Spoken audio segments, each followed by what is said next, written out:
All right, good morning, everybody. We thank you for joining us on the Pix 11 Morning News. It is Wednesday, Hump Day, September 30th, last day in September. Yes, I'm John Muller. A big difference there. A commuter alert, and that's on our subways. We have no service right now on the N train, and then it was a closure. Then they reopened a lane or two, and now it's closed once again. And they're actually upgrading it to an accident investigation. So this does involve an overturned tractor. The debate, there were reports that President Trump planned to go after Biden's son, Hunter. Take a look at this. A complete coverage of all of that throughout the morning, including a recap and analysis. More on that coming up in the next hour. And of course, if last night's debate was not enough for you, there is still more to come. 3 more debates coming up. On October 7th, there will be a vice presidential debate between Mike Pence and Kamala Harris. That's happening in Utah. Then next week, on October 15th, the second presidential debate will take place in Miami. The final topics to Americans who were watching last night, and it was so hard to get a complete thought out of either of them. The debate, the 2020 election, it was a crosstalk, constant interrupting slugfest. Both candidates lobbing personal attacks at each other, neither candidate being able to give a clear plan on how they would want the country to move forward in the pandemic. It can be tough, but you know what? It's a step in the right direction, guys. Good morning. And you both know how much I love a great diner. Even though it's not in Jersey, it's okay. I love a diner. So here's what happens when you come in. Immediately, temperature check. How cool is this? 97.3. I'm good. Then you take your phone, you scan the QR code, you leave your contact information. 2 things done. You've just walked in the door. Here are the rest of the house rules. Wear a mask when you are not seated.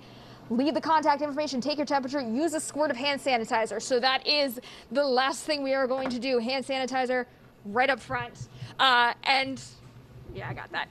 Cal Delaporte is the general manager of Bel Air Diner. Take a look. Right when you get in the door, temperature check.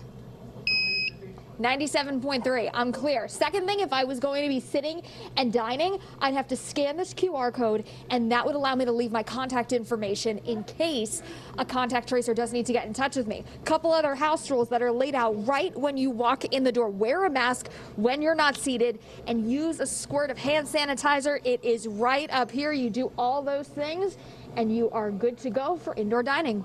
Other house rules that are laid out right when you walk in the door. Wear a mask when you're not seated, and use a squirt of hand sanitizer. It is right up here. You do all those things. I'm betting Nguyen. Yes, I'm Dan Manarino. Jam-packed 10 o'clock hour, everybody, on this hump day. So good morning to you. Let's bring Ben. I got a bacon bit. This is big. And Betty hates everything I cook. So they're good. They're good. Outside today. Hey, guys. No umbrella. Chaotic debate staged last night as President Trump and Democratic nominee Joe Biden had their first election showdown. And boy, was it a showdown. Yes, it was. The night touched on topics like coronavirus, civil unrest, and the new Supreme Court nominee. So Pix 11's Kirstin Cole. She's live in the newsroom this morning with a full breakdown and recap.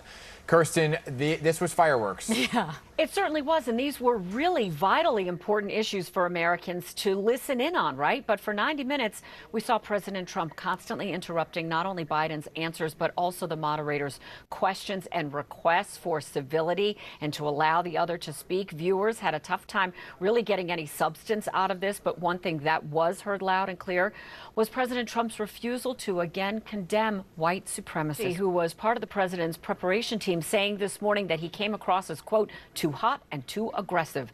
There are calls for Biden to simply skip the next 2 debates to be held in October.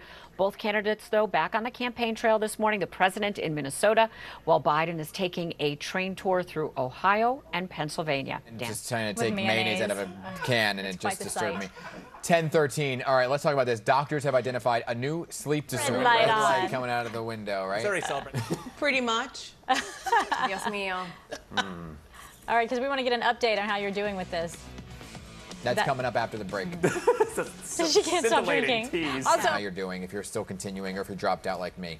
Let's go over to meteorologist Byron Miranda, and he's tracking the floor. Right after this break. Stay tuned, because he has burgers. Yeah, that's up my alley, not the deviled eggs.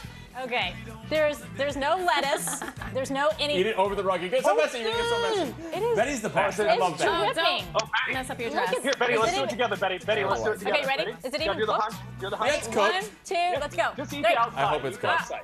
She is the bravest woman I've ever met. Oh my God. It's red on the inside. It's all over my clothes now. It doesn't taste bad though. Thank you. It's actually pretty good. That I'll Thousand take Island doesn't dressing, taste bad. That secret sauce. Yeah. Is that the McDonald's secret sauce? No, it's what is the it? California In-N-Out version. Oh, is that what it is? Hey, thanks for watching today. We do appreciate it. Have a great day. We'll see you back here tomorrow.